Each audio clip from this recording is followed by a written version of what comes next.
Por acompañarnos. También está con nosotros Iván Espinosa de los Monteros, experto conocedor, por cierto, de la política estadounidense.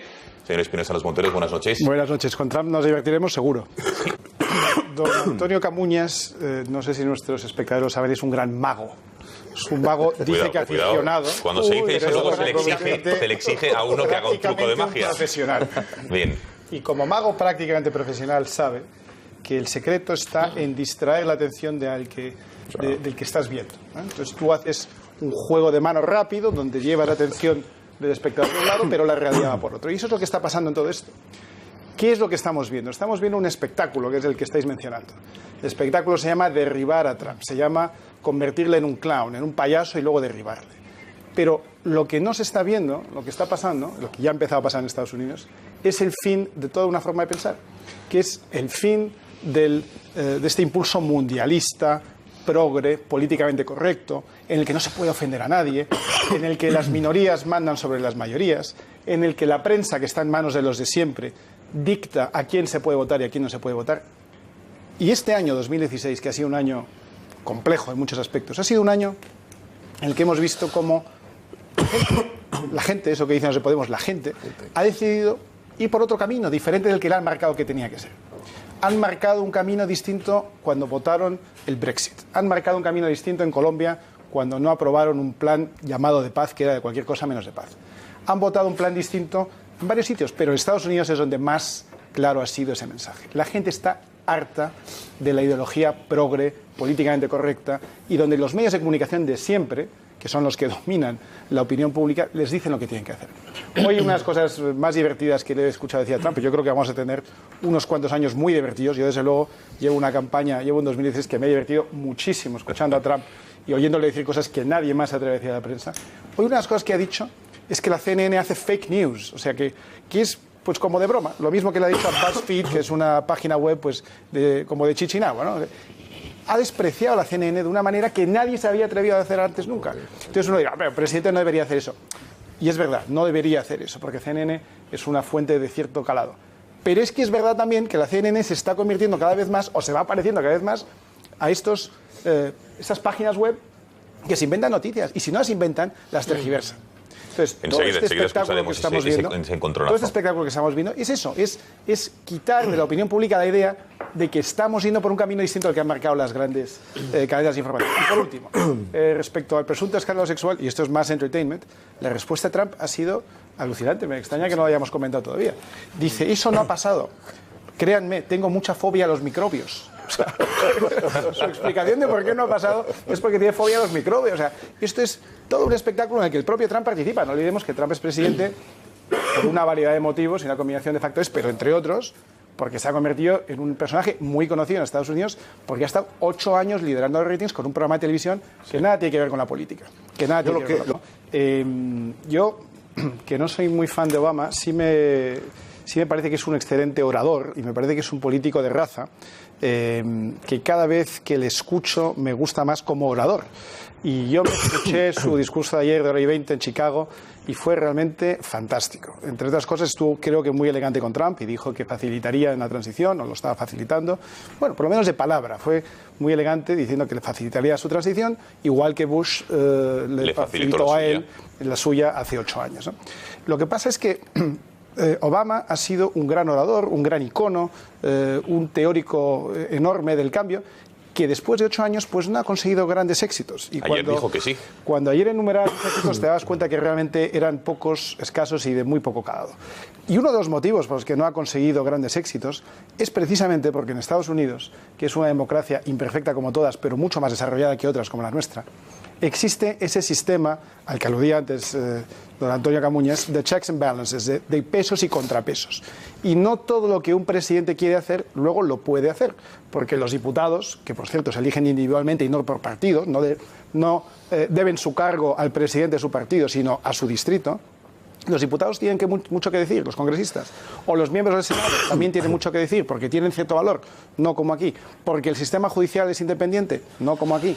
Es decir, que para que las cosas pasen, para que el cambio radical se produzca, hay que alinear los intereses de mucha gente, y Obama no ha sabido o no ha podido hacerlo. No voy a entrar en si los republicanos han sido generosos o no con él, pero la realidad es que no ha podido. En estos 8 años ha sido una gran esperanza que no se ha cumplido. Lo que prometió hace 8 años... Bluff, ¿no?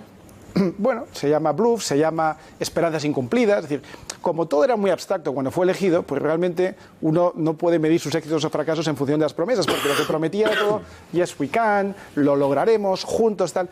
La realidad es que Estados Unidos sigue siendo un país racialmente dividido, no mucho menos que hace 8 años. Es un país que sigue sufriendo desajustes económicos, es un país que sigue sufriendo una pérdida de empleo, aunque él dice que ha generado mucho, pero claro, es que la economía ha crecido mucho en estos años a nivel mundial y él ha desaprovechado grandes oportunidades. Es un país donde sigue siendo prominente lo políticamente correcto, donde se sigue primando a las minorías frente a las mayorías en muchas ocasiones. Es un país donde realmente no se han arreglado ninguno de los grandes problemas. Y su gran legado, que es la sanidad pública, que aquí la gente se cree que ha instalado la seguridad social, afecta algo así como el 6% de la población. Es decir, el 94% de la población no ha ganado, porque ya tenía cobertura médica con este tema, y sin embargo se ha visto encarecida sustancialmente. Y esto es que hace falta viajar por los Estados Unidos para entenderlo, o sea, pero no a la ciudad de Nueva York o tal, sino a las zonas un poco más rústicas. Así que su legado, por desgracia, no es muy brillante, y yo creo que eso ha sido también uno de los factores que ha contribuido a traer a Trump a la presidencia. Bueno, y me ha gustado mucho esta última intervención de Julio, porque yo siempre soy polémico cuando digo que en España no ha habido rescate bancario. Es que no lo ha habido. En España ha habido rescate de las cajas, no de ahorros, de las cajas de los políticos. En España hemos rescatado a los políticos una y otra vez, una y otra vez. No se ha rescatado el Banco Santander, no se ha rescatado el BBV, no se ha rescatado el Popular, no se ha rescatado Bank Inter, no se ha rescatado ningún banco, porque en España la banca funciona bastante bien. Y cuando digo bastante bien, quiero decir que ofrece un servicio a sus ciudadanos bastante más competitivo del que se puede encontrar uno en países mucho más desarrollados. Me refiero prácticamente a cualquier país de Europa Occidental, desde luego mucho más adelantado y mucho más avanzado que lo que encontramos en Estados Unidos, y creo que es un factor además que puede ser un factor de competitividad, porque el sistema financiero es clave para el desarrollo de un país. ¿La cláusula suelo es competitivo? Ahora vamos a eso. Es una pena que en España la banca no haya sido una banca que haya financiado la industria. La industria en España se ha desarrollado a pequeña escala, como minifundios, con pequeñas industrias, precisamente por falta de financiación. Pero en cambio la banca sí ha financiado en España el crecimiento del sector de la construcción y el inmobiliario. Y ahora a todo el mundo le parece que ese es un sector horrible al que nos tenemos que cargar y tal, cuando es un sector que ha estado creando empleo y creando riqueza en este país durante muchos, muchos años. Y lo sigue haciendo, por cierto. Así que me cuesta mucho trabajo demonizar a la banca. Segundo, la banca ha hecho cosas mal, naturalmente que sí. El caso más claro es el de las preferentes.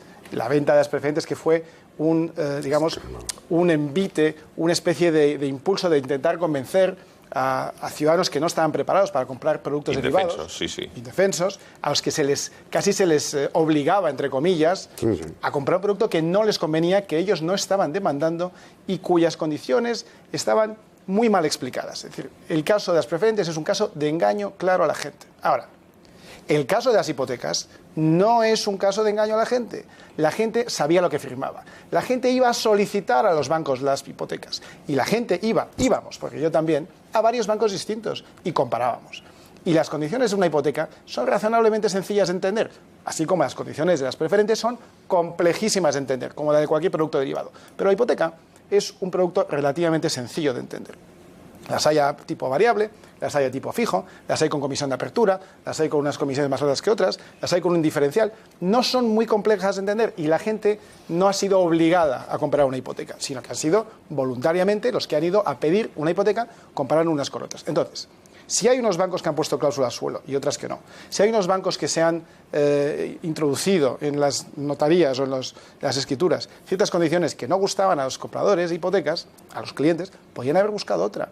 A mí no me parece que eso sea un abuso de autoridad por una cláusula suelo. Decir que el banco nunca te dará dinero con tipos negativos, porque es que se ha producido, es decir, no es un caso excepcional, se ha producido que los tipos de interés están en negativo. Y a mí me parece muy normal que un banco, si te concede una hipoteca, te cobre por ello, te cobre por un servicio que te está dando y no encima te pague. Porque resulta que si tu diferencial era muy pequeño, yo he tenido alguna hipoteca con diferencial por debajo de medio punto. Es que esto en Europa ni se conoce, al 0,40. Resulta que si tu hipoteca es el diferencial es suficientemente pequeño, entras en tipo de interés negativo. Entonces resulta que el banco te paga por tener una hipoteca. ¿Cómo no van a tener una cláusula al suelo? Pero insisto, que había bancos que las tenía y había bancos que no las tenían. Igual que ahora hay gente que dice, yo quería una hipoteca a tipo fijo. Pues mire, yo recuerdo perfectamente que hace 10 años se ofrecían hipotecas a tipo fijo y nadie las quería. ¿Por qué? Porque eran más caras. Por tanto, todo esto que ahora estamos diciendo que es una gran victoria para el consumidor, pues me temo que no. Es una gran victoria para los consumidores de hipotecas pasadas, pero es una gran derrota para los consumidores de hipotecas futuras, porque esta nueva versión en la que el banco siempre va a tener que recompensar al cliente, eso va a costar más a los que a partir de hoy quieran comprar una hipoteca. Y una vez más, y esto pasa mucho en España, las generaciones pretéritas cargan el muerto sobre las futuras. Los jóvenes y no tan jóvenes que a partir de hoy empiezan a pedir hipotecas verán aumentado el coste de las mismas porque tendrán que financiar el pago o la devolución de ciertas cláusulas como estas a los hipotecantes anteriores. Y insisto, esto no ha sido un abuso. La sentencia es firme, es clara, pues que se cumpla. Pero esto no es un abuso como sí lo fue el tema de las preferentes, al menos en mi opinión.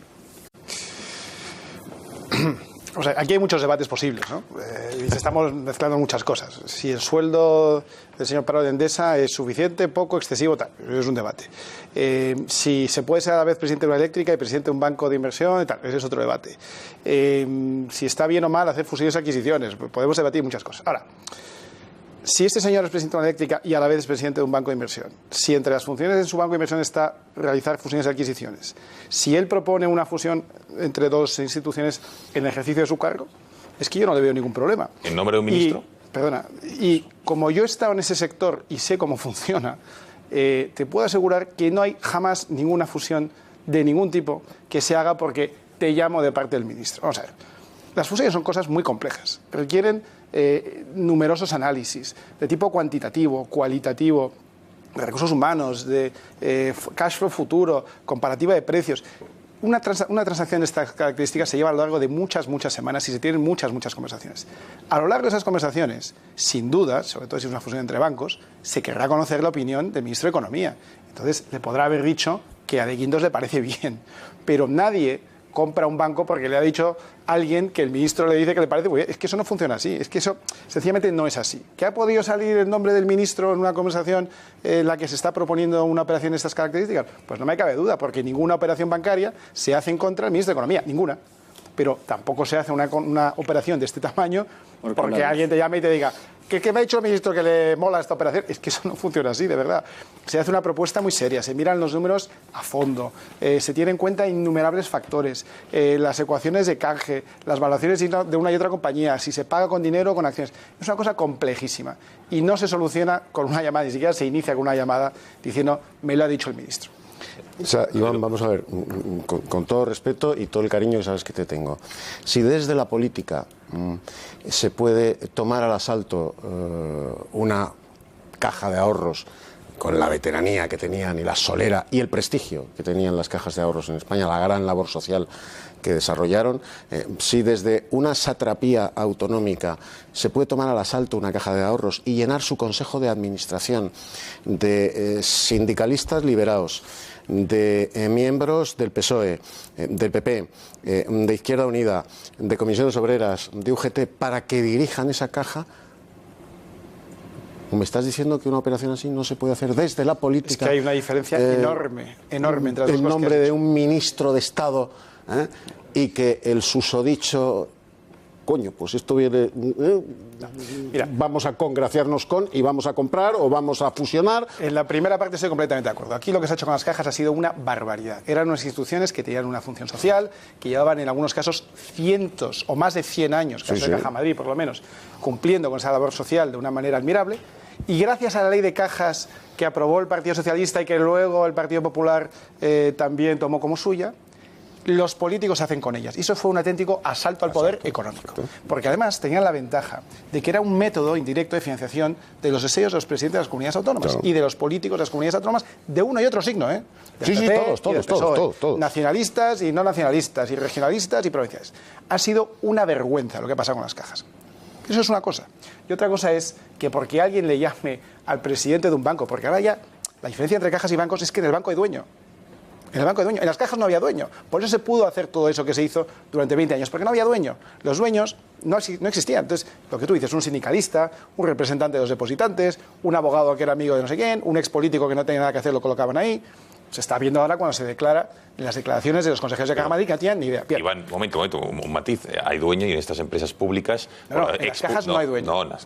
Pero, por ejemplo, en empresas de sectores importantes como es el energético, fijémonos, cuando Endesa se la quería haber comprado una empresa española, hubo injerencias políticas del gobierno de Zapatero para que no lo comprase a lo que estamos llegando, y en eso sí vamos a estar de acuerdo. Y hay dueño, con lo cual la injerencia política es evidente. A lo que vamos a llegar, y en eso vamos a estar de acuerdo, es que lo que más daño hace al capitalismo, a la economía de mercado, a la libertad y al crecimiento de productos, es el capitalismo de amiguetes. Y en España hay mucho de eso. Bien, vale, por desgracia, en España hay mucho de eso. Lo que los ingleses llaman el crony capitalism, que es el capitalismo de amiguetes. ¿Por qué?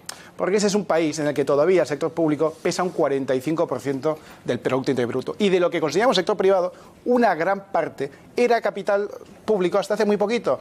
El antiguo Instituto Nacional de Industria, que era todo público, era Endesa, Renfe, Iberia, bueno, Renfe no, pero vamos, Iberia, Santa Bárbara, miles de empresas hoy privatizadas, pero que en el fondo siguen teniendo comportamiento del sector público. Y eso es verdad que ha dado lugar a un capitalismo de amiguetes que es perjudicial para el país y para todos los contribuyentes. Iván. Bueno, esto de que OMS diga que no va a acatar la inhabilitación, lo diga quien lo diga, sería gracioso si no fuera trágico, ¿no? Porque en el fondo es una gran ironía. Al final, este señor OMS, ¿quién es? ¿De dónde ha salido? ¿Por qué estamos hablando de él? ¿Qué le ha hecho protagonista? ¿Es un gran deportista? ¿Es un gran empresario? ¿Es un artista pictórico que ha destacado? No, o sea, es un político. ¿Y el político en base a qué es relevante? ¿En base a qué se sustenta? En base a un sistema democrático, en base a un sistema que le permite erigirse representante de los demás, con mayor o menor éxito, con más o menos votos favorables. Pero él debe su cargo, su responsabilidad, el ejercicio de todo lo que hace a un sistema. Y ese sistema tiene unas normas y tiene unas reglas, gracias a las cuales él es político. Él y todos esos tipos que estamos viendo ahí detrás. Puigdemont, Rufián, Artur Mas, gente que en ningún otro ámbito de la vida hubiera destacado jamás. Nunca. En nada. Bien. Pero gracias a esas normas, gracias a este sistema, gracias a este engranaje de leyes y de normas, ellos han podido destacar en algo y han sido relevantes y han tenido su papel. Para mi gusto, un papel absolutamente terrible. Pero lo han tenido. Y es en base a ese mismo sistema de normas y de leyes que van a dejar de tenerlo, porque los mismos que le han habilitado para ejercer la función pública durante muchos años, que le han habilitado para tener un sueldo público, que le han habilitado para hacer todo tipo de tropelías y cometer todo tipo de actos que son pura traición a la nación que le acoge. Ese mismo sistema es el que ahora le dice que no es hábil para seguir, o que quizás no va a ser hábil durante 9 años. Por lo tanto, no tiene ninguna legitimidad para decir que la Fiscalía de Estado y el Tribunal Supremo no le pueden inhabilitar. Porque él es lo que es gracias a la Fiscalía, al Tribunal Supremo, al Estado y en general al Estado de Derecho, que es al que él se debe. ¿Quién se lleva esta noche el gato al agua? Iván Espinosa de los Monteros se lleva el gato al agua. Hombre, pues Iván, aquí tienes el gato al agua para ti. Iván Espinosa de los Monteros, gracias y enhorabuena por este gato al agua. Buenas noches.